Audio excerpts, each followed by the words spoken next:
আসসালামু আলাইকুম। আজকে আমরা জানব সাউথ কোরিয়ার শীতকাল সম্পর্কে। শীতের সম্পর্কে কিছু মজার তথ্য আজকে আপনাদের দেব দক্ষিণ কোরিয়ার। কোরিয়াতে মূলত ৪ টা সিজন, ৪ ঋতু, যেমন গ্রীষ্ম, শরৎ, শীত এবং বসন্ত। আজকে সেই শীত সম্পর্কে আপনাদের কিছু ধারণা দিই। যেমন শীত আসার আগেই কোরিয়ার যত গাছপালা আছে সব গাছের পাতা একবারে ঝরে যায়। দেখলে মনে হয় গাছগুলো যেন একবারে মৃত অবস্থায় আছে এবং মরুভূমির ভিতরে রুক্ষ শুষ্ক আবহাওয়ার ভিতরে আছে গাছগুলো প্রাণশূন্য। কিন্তু শীত যখন শেষ হয়ে যায় তখন আবার এই গাছগুলো প্রাণ ফিরে পায়। তখন দেখলে মনে হয় কোথায় সেই গাছ, কোথায় সেই মৃত অবস্থার গাছ, কোথায় সেই মৃত গাছ। এরপরে যখন আবার তুষারপাত হয়, কোরিয়াতে প্রচুর পরিমাণ তুষারপাত হয়।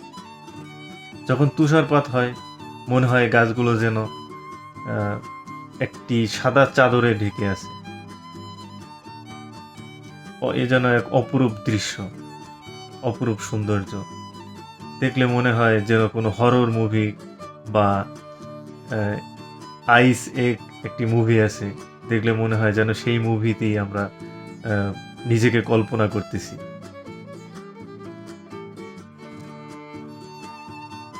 শীতের সময় তবে যখন স্নোফল হয় তখন দেখতে খুবই ভালো লাগে। মনে হয় যেন কোন ভিন গ্রহে আছি। আসলে স্নোফল খুব সুন্দর। যখন পড়ে মনে হয় যেন আকাশ থেকে বরফ গলে গলে পড়ছে।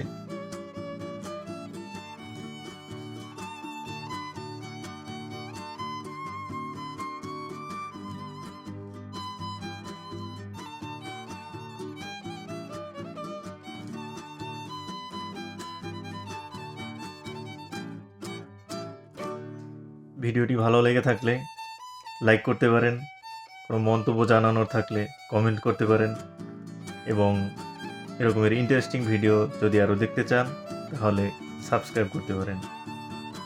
ধন্যবাদ।